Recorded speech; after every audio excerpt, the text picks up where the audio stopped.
Good evening, everyone. Mike Palmer from Know Your Rights Group and Success Coaching International with another very important live video update tonight.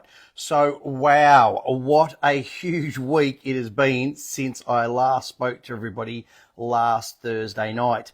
First, obviously, the RBA put their rates up again on Tuesday, and then yesterday, some 10 million odd people were thrown into disarray and turmoil as a result of the Optus outage, and yet the banks and the governments are still forging ahead and pushing for director IDs and digital IDs and a cashless society. I mean, seriously, people, how bad does it have to get before the masses will actually start to wake up, take notice, and most importantly, seriously start fighting back and taking action?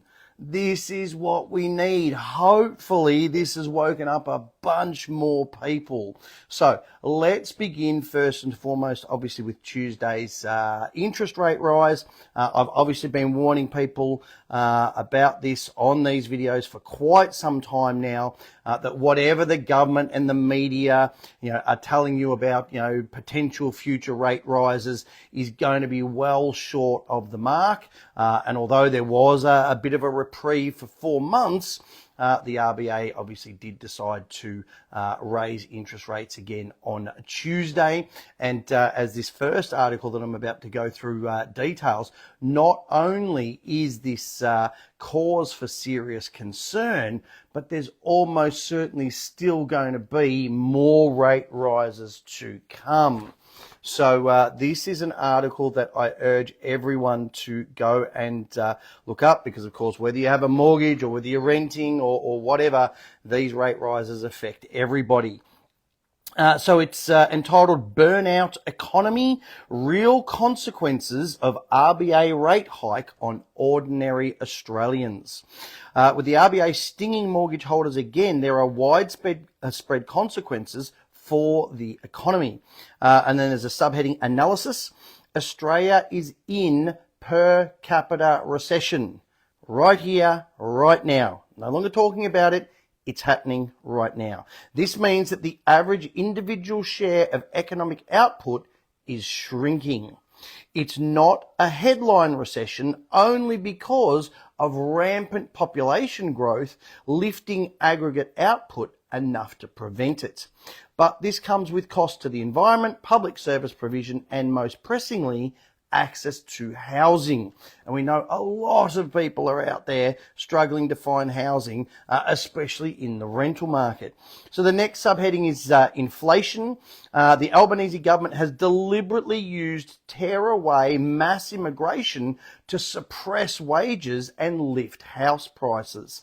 However, it has overcooked the strategy. The housing economy is experiencing a tremendous demand shock that is driving rents crazy.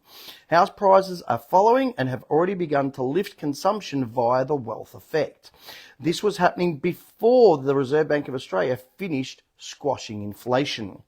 And then the next subheading, and that of course is the most concerning one, is the one that you see right there, entitled Recession.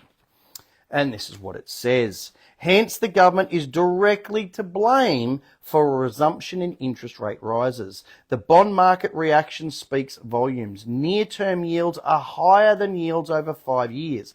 This is called an inverted yield curve and is a classic signal of recession. But along with that, intensifying per capita downtrend, the rate hike will trigger deeper falls in the number of jobs and force unemployment higher, which is already happening. This will help slow house prices for a time as well, but weak Christmas consumption is guaranteed. Unfortunately, it will also hurt dwelling construction and more builders will go bust. This will prevent a supply-side response from helping ease inflation. Thus, we can't rule out more rate hikes to address further rent and price rises, which is the madness of this government's policy. It is a burnout economy in which the economic engine roars, but the brakes are on, and most Australians go nowhere while breathing toxic smoke. So this is the real world implications of this latest rate rise. And I've said this on the very last video I did. I think that, I'm certainly no financial expert by any means, but none of that sounds good to me, and I'm sure to most of you watching this. Again, everyone that I've been speaking to, in business and all the rest of it over the past week or so, is already seriously feeling the pinch right now, and it looks like, unfortunately, there's more to come. So please, I've said this many times on these videos before, take an honest look at your financial position, and if it looks like you can't afford things or you're not going to be able to afford things in the event of another all but inevitable rate rise, then please make the decisions that you need to make right now, to downsize or fix or whatever you need to do, okay, to deal with things on your terms rather than letting things go on for too long and then being subject to the bank's terms, because it will always end up much, much worse for you. Now, we've already heard of a huge increase in bankruptcies this year. Now, that number is almost certainly going to increase over the coming months and then into next year as well. Now, please, important point, if you are in that position where you're facing bankruptcy, or you could be potentially facing bankruptcy, please make sure you grab a copy of that Bank Secrets Revealed book, because they do have some outside the box strategies for actually avoiding actual bankruptcy or avoiding being declared bankrupt. So some very interesting strategies there. There should be a link in the description on this video if you haven't yet got that book and you or someone that you know might be in that unfortunate position. Okay, so on to yesterday's Optus outage that affected some 10 million people and something like 400,000 businesses right around the entire country. Now, before I get to the ins and outs of it all, the first point that I want to make is that this was, clearly a very, very frustrating scenario or situation for everybody who was involved at whatever level. And that's really what we need for people to actually wake up. It's for them to reach these points of complete frustration. So please, when you're out there, especially on social media, or even, walking in and out of businesses, please don't have a go at people. Don't bag them out when they're reaching that point. Actually be happy that they're getting to that point of frustration, because that's when they're waking up to what the real issues are behind that. Now, I noticed a lot of comments, especially on the Cash is King Facebook group yesterday, where people were abusing businesses and putting comments like, serves you right, and, suffer Optus customers and things like that. And again, I'd urge you, please, keep everything in perspective. And as always, please be kind to others. Maybe rephrase your comments along the lines of, hey, I know that must have been really frustrating, but just imagine how much worse it would have been, if cash wasn't an option at all. So please make sure that you and your businesses do everything to keep cash alive. Put some proactive, productive, constructive comments, out there on social media or when you're talking to these businesses. Don't just, bag them out. Just say, as bad as it was, imagine how much worse it would be if there was no cash at all. So let's keep cash alive. Let's keep using cash. Make sure that, if you want to keep your tap and go, but keep cash as an option as well. And just, be productive with those sorts of comments. All right, so let's get into some of the nuts and bolts. First and foremost, what actually happened? So this is an article. I've just got a short excerpt just to give you an overview. I know a lot of you don't watch mainstream media, so you may have somehow missed the story. But if you want to look it up, it's Optus outage hits millions, hospitals, banks and payment systems impacted. A major Optus outage has hit hospitals, including emergency departments, as millions of customers report issues with the network. Reports shared on social media indicate the outage is affecting mobile customers from far north Queensland through to Melbourne, Sydney and even across to Perth. Linked networks such as Dodo and Amasim have also been affected. Nine News can also confirm there are reports from Optus home broadband customers that their NBN connections are down, potentially indicating a deeper issue within the Optus network. Commonwealth Bank has also warned customers may be experiencing difficulties in contacting or receiving messages from the bank, including netcode messages. Today, tech expert Trevor Long, who also contributed to this story, said the knock-on effect of the outage could make this morning's outage the biggest in recent memory. Businesses that rely on Optus for payments and communication will be crippled this morning, he told Today. And this is without question the biggest telco outage we've ever seen because it spans both home Wi-Fi and broadband. Okay, so this was a huge, massive outage across essentially the entire Optus network. So I guess the next bit is who was affected, in addition to those ones that we've already mentioned. So this gives you a brief outline of the sorts of people that were affected. It said businesses across Australia forced to make changes due to Optus outages, from cafes to Ubers to snake catchers. Businesses and traders nationwide have been thrown into disarray amid a major national outage of Optus services. It's understood the outages are impacting carriers and fixed networks, meaning businesses that use the telco are without FPOS. Reports of impacted trade are flowing in across the country. According to Down Detected, reports of the outage started about 4 a.m. on Wednesday morning, with almost 8,000 reported by just after 6 a.m. It is impacting the mobile data and internet services of up to 10 million Australians. Large-scale businesses and operations are also reporting impacts to their businesses. Energex and Ergon, a key energy provider for Queensland, informs customers call centres are impacted. The outage is so widespread it has hit hospitals, including emergency departments, and Metro Trains in Melbourne has reported issues with the transport network due to a communication issue. So this affected a heap of people and businesses and even government entities around the entire country. So the next obvious question, of course, is what actually caused it? So this is what the media is reporting for now in regards to that. And it says Optus outage caused by fault, no indication of cyber attacks, says Communications Minister Michelle Rowland. The reason for one of Australia's worst telecommunications blackouts in recent history has been revealed. The government has confirmed a nationwide Optus outage was triggered by a fault in the provider's core network. While Optus itself is yet to reveal the root cause behind the blackout on Wednesday, experts had suggested it was most likely a software upgrade failure, given that most updates occur between 2 a.m. and 4 a.m.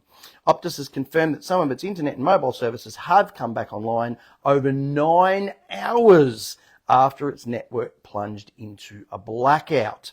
Now, it goes on with a couple of other key points that I think people should be aware of, because it says when a mobile phone device connects to a telecommunications provider, such as Optus, it connects to a provider's core network.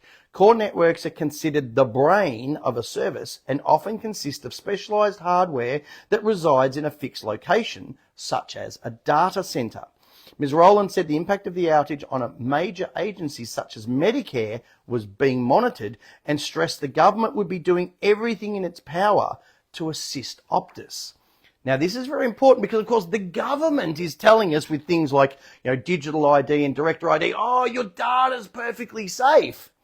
But, of course, they only have control over certain amounts. But then you've got the actual telcos and the data centers that run everything, like Optus, like Telstra, okay, that are other factors that the government clearly has no control over whatsoever, okay? So this is why everybody watching this, and in fact everybody who's not watching this that should be watching this, should be seriously concerned about this push for director IDs, digital IDs, cashless society, and all the rest of it. But we will come back to that in a moment. So the final piece of the puzzle, I guess, is what is Optus doing to compensate their customers. Now, if you're a Optus customer, you are not going to want to hear this because it is really quite pathetic. So this is the article that's been released in the media today. And it says, Optus CEO reveals how customers will be compensated for outage. Optus boss Kelly Bayer Rosmarin has revealed what the company will be offering to customers affected by its outage as she issues a worrying warning. So before they even get to the compensation, this is what she says first. The embattled CEO of Optus has admitted another mass network blackout can't be ruled out as the company reveals how it plans to compensate customers for Wednesday's nationwide outage. So they're admitting up front that, yeah, we know it happened. We really don't know how it happened. We've got some ideas, but we can't rule out it happening again. Now, guess what? If Optus can't rule out it happening again, then Telstra can't rule out it happening, Medicare can't rule out it happening, the ABRS can't rule out it happening, the ATO can't rule out it happening. None of these agencies or entities can rule out this happening because there is no way to do it. This is the problem with fully digital systems. So it goes on to say, in a wide-ranging interview with news.com.au, CEO Kelly Bayer Rosmarin revealed the telco would be apologising by giving customers access to extra data with a value of $100 for a couple of months. Are you serious? You've just affected, essentially give or take, there's 25 million people in Australia. You've just affected 10 million people and 400,000 businesses, and you're going to give people some extra data worth $100 for a couple of months? Is this some kind of joke? Is this an early or late April Fool's joke? I mean, what's going on here? We're going to thank our customers for their patience and loyalty by giving them additional data for a couple of months, she said. Are you serious? The company's bonus data allowance would mean Optus postpaid mobile customers could use up to 200 gigabyte of data, Managing Director of Customer Solutions Matt Williams said. Business customers would be extended the same offer. So businesses who've lost tens of thousands, hundreds of thousands, maybe even millions of dollars are going to be given the same $100 worth of extra data for a couple of months as a normal retail customer with a second mobile phone or something. I mean, this is some kind of joke. But this is the worrying bit. This is this subheading here. Can it happen again? Ms. Bayer Rosmarin said outages of such a scale, coined the worst in Australian history, were always a possibility for any big company. Geez, that's really reassuring as we're being pushed into this digital age, isn't it? When you run a critical infrastructure, it's always a possibility. Outages of this magnitude, though, are really rare occurrences, and it's our job to keep it that way. Well, first and foremost, are they really that rare? Because let's not forget, it was the 10 million Optus customers that got hacked into just earlier this year. Well, last year, whenever it was, the Telstra outage, the Medicare hacking. I mean, the list goes on and on and on. So is that really that rare? First and foremost. And secondly, this is our private personal data. This shouldn't be happening at all. Okay? And people certainly shouldn't be pushed into handing over their personal private data when there is no guarantee of safety and security whatsoever. It's like people being pushed into getting a jab when there was no guarantee of it being safe and secure. Same, but different. The telco, she said, was designed with multiple layers of fallback and redundancy, which at its heart had a modern intelligent router network. Well, how did that work out for Optus? Not so good, and definitely not so good for the customers. Despite its supposed advanced design, she said a network event triggered yesterday's catastrophe. They even admit that it's a catastrophe and it could happen again. The event caused a cascading failure that resulted in the shutdown of our services, she said. Our engineers are completing a thorough investigation so we capture all the learnings to continue to improve. Well, doesn't that just fill the heart with joy and glee? Okay? To continue to improve. Not that we're going to guarantee anything. Not that we're going to give any, convictions that it won't happen again. We're just going to continue to improve. So we're going to try and do better than a catastrophic failure. Like, seriously? This is the best that they can come up with after the carnage that they caused. I mean, millions of people were affected. Hundreds of thousands of businesses lost significant income, and all they're giving people as compensation is 200 gigabytes of data. I mean, most people on a business plan wouldn't even notice that anyway. I mean, as far as I'm concerned, that's an insult. It's not a compensation offer. And again, what makes it worse is they can't guarantee it's not going to happen again. Okay, this is a real issue. And I certainly hope that people are starting to wake up to the far-reaching ramifications of these commonly recurring issues when it comes to director ID, digital ID, and cashless society. Okay? Because again, this is the problem. Okay? Despite this outage and all the other ones that we've reported on this year, the government is still pushing ahead with this director ID, digital ID, cashless society, as I just mentioned on the last video update I did. Now, we're going to be addressing the latest threatening letters that the ABRS has been sending people out recently. We're going to be covering that on Tuesday night's radio show, so please make sure you do tune in for that. But in the meantime, please keep standing your ground. Send them a copy of all those articles that I just showed you as evidence of why you have genuine concerns about the safety and security of your personal data. Make it clear again that you are definitely not refusing to apply for the director ID, but you need assurances in the face of all of these hacks and cyber attacks and outages that your data is safe, which of course is something they just can't do. Now, equally, there is a very similar list of issues and concerns with the digital ID that we spoke about last week. And unfortunately, that issue has just become even more pressing yesterday when the European Parliament reached a new agreement in regards to introducing a new digital ID wallet. Now, I urge you all to please go and read this article. And once you have done so, please either share this article around as far and as wide as you can, or better still, share this video around as far and as wide as you can on as many different social media platforms as you can. We need to get this message out there. So, the title of this, you can just look it up online. Commission welcomes final agreement on EU digital identity wallet. The Commission welcomes the final agreement reached today by the European Parliament and the Council of the EU at the final trilogue of the regulation introducing European digital identity wallets. This concludes the co-legislators' work implementing the results of the provisional political agreement reached on 29th of June this year on a legal framework for an EU digital identity, the first trusted and secure digital identity framework for all Europeans. This marks an important step towards the Digital Decade 2030 targets. They're not hiding it from you. They're telling you here. You can click that link in the article and read all about the Digital Decade 2030 targets. I keep telling people on these videos, they're working towards an agenda. Oh no, Mike, you're a tinfoil hat wearing conspiracy theorist. There's no agendas.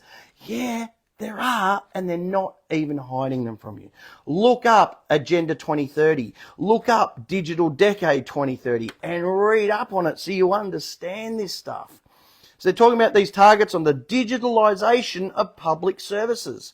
Why is that a problem? Well, we just explained with the Optus outage. All EU citizens will be offered the possibility to have an EU digital identity wallet to access public and private online services in full security and protection of personal data all over Europe. But they can't actually guarantee the security of that data. That is the problem. In addition, the wallet's features and common specifications will make it attractive for all private service providers to accept them for their services, thus creating new business opportunities. The wallet will also facilitate service providers' compliance with various regulatory requirements. So they're telling you there's all these new laws coming in, and this is what they're going to force people into. First, it's going to be offered to the citizens, and then it's going to be forced upon the citizens because they're going to be told without this digital wallet, you can't interact with these businesses, you can't open up bank accounts, you can't get driver's licenses and all the rest of it. In fact, it goes on to say that right here. In addition to securely storing their digital identity, the wallet will allow users to open bank accounts, make payments, and hold digital documents such as mobile driving license, a medical prescription, a professional certificate, or a travel ticket. The wallet will offer a user-friendly and practical alternative to online identification guaranteed by EU law. So what they're saying is that it's a great way to be able to do all these things at first, but once they get the majority to accept it, you won't be able to do any of those things. Open bank accounts, make payments, hold digital documents, mobile driver's license, medical prescription. You won't be able to do any of it without the digital wallet. That's the key. Next steps. Again, a worrying subheading, next steps. The agreement reached by the co-legislators is now subject to formal approval by the European Parliament and the Council. Once formally adopted, the European Digital Identity Framework will enter into force on the 20th day following its publication in the official journal. Member states will have to provide EU digital identity wallets to their citizens 24 months after adoption of implementing acts setting out the technical specifications for the EU digital identity wallet and the technical specifications for certification. These implementing acts to be adopted 6 and 12 months after the adoption of the regulation will draw on the specifications developed as part of the EU digital identity toolbox, setting harmonised conditions for implementing the wallets all across Europe. Okay? This is happening right now. This is very real. Okay? This is a huge step forward for the powers that be as far as control is concerned, and we now need to fight back harder than ever. So please, if anybody missed last Thursday night's video update, please make sure you help stop any legislation regarding digital ID from ever being created here in Australia by adding your signature to that Stop Digital ID petition. Okay, now there should be a link going up in the description, but if you just type this into your search engine, you'll find this. It's called Protect Your Privacy Now, Stop Digital ID. Now, thankfully, I think the last time I read this out, there was about 18 or 20,000. There's now about 50,000 signatures on that, I believe. So please make sure you add your signature. We need hundreds of thousands, if not millions of signatures on that petition. We cannot let this insidious legislation even get to the point of being drafted here in Australia. So please make sure you add your signature to that petition. And of course, speaking of petitions, again, a very timely reminder, if you may not have already done so, we would urge you to please add your signature to Jason's petition, which is for the legislation of a formal cash and banking guarantee in this country. Again, there should be a link going up in the description now, and let's help put a huge dent in this relentless push towards us becoming a completely cashless society. Now, of course, on that same point, please do make sure you join our Call Out Cashless Businesses Facebook group. Again, to name and shame any businesses that refuse to accept cash, or, of course, promote those that do accept cash. Again, there should be a link in the description. And again, as well, make sure you join the sister group, Cash is King discussion group. And this is a great place to put posts, put comments about CBDCs, these sorts of, the breakthrough in the digital identity wallet in the EU. Let's post all those things there so people know what these fundamental issues are. Now, before I finish tonight, again, quick reminder, we have been bombarded with requests for coaching calls. So we have now decided to do those again for the next month or so at least. So if you are one of the many people who has emailed us over the past few weeks saying, listen, is there any way I can do a coaching call, get some one-on-one assistance with whatever your issues are, please just go to our shop page. Again, you should find a link in the description, and you'll find one of the first two links is a link to the coaching calls, and you can book those there. Please, again, I said on last video, we we got like 1 out of 7 people. Please make sure once you've booked that coaching call that you send us an email, say, this is a rough description of what I want to discuss, and these are the times and days I'm available, so we can work that in with our schedule. Now, of course, the final thing that I want to cover tonight is a quick reminder about our very special one-off Ultimate Advanced Mastermind Bootcamp that is being held not this weekend, but next weekend, the 18th and 19th of Melbourne, so just 1 week from now. Again, you'll find some information on our seminar page, or again, there should be a link going up in this description to this video. Now, we do have to provide the venue with the final numbers this week, because not only is it the event, there's the pre-dinner drinks, there's the dinner, so there's a whole lot of stuff that needs to be organised for that. So if you have been holding off your booking for one reason or another, whatever that may be, please do make sure you do book that seat in the next day or so. If you're having any issues with payment, just shoot us an email and we're happy to work something out for you. Now, of course, if you've missed any of our live events over the course of the year for whatever reason, then please do make sure you do grab a copy of our home study course. That is a complete recording of one of our 2.5-day live events. There's the 3 custom-made workbooks with spaces to write notes next to every single slide from every single presentation. There's 17 DVDs, a CD with all the documents that we use ourselves. You can pause, rewind, fast forward in the comfort of your own home, at your own pace. It is a fantastic resource tool to come back to again and again. All right, so to finish off, as always, I'm going to go through some of the latest memes to get people thinking. Now, this one isn't actually a meme. This was an interesting post that I found on the Cash is King discussion group, and this is this is another little victory. And this person's said, well, we are winning. The Peninsula Hot Springs on the Mornington Peninsula have been cashless since the madness started. Well, guess what? Within the next 2 weeks, they are making an announcement they are going back to accepting cash again. Even having an early bird special, which is if you book and arrive before 9 a.m, you can stay all day and evening for $45. That's a bargain. It's not what you know, but who you know. The reason for the backflip is loss of patronage due to going cashless. Woohoo! So there you go. So if we keep naming and shaming these businesses, if we keep calling them out, if people keep emailing them going, hey, I've heard you're not taking cash, I'd love to come, but I can't, condone anyone that doesn't accept cash, and we keep getting these messages across, businesses will start to get the message, and when they start losing customers, clients, patrons, whatever you want to call them, then they will do an about face, because at the end of the day, money talks. And speaking of which, I know I've put up similar ones to this before, but again, this is just another timely reminder of why we don't want to go cashless. It says going cashless means every transaction you make is recorded. Banks have full control. Access to your money can be blocked with the click of a button. No more pocket money for kids to put in their piggy banks and watch the amount increase as they save.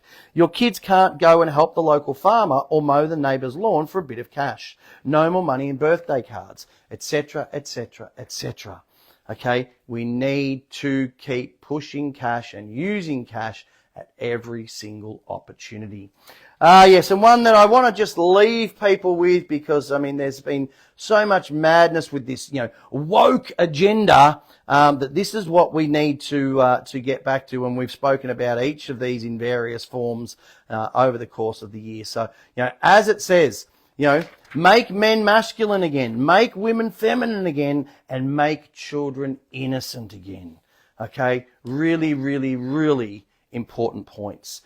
So on that point, I am going to finish up tonight. As always, I do urge you to please make use of all the resources that are available to you to please get informed, get fired up, and get proactive. As always, there's tons of completely free information on our website, on the other websites that we mentioned. There's links in the description.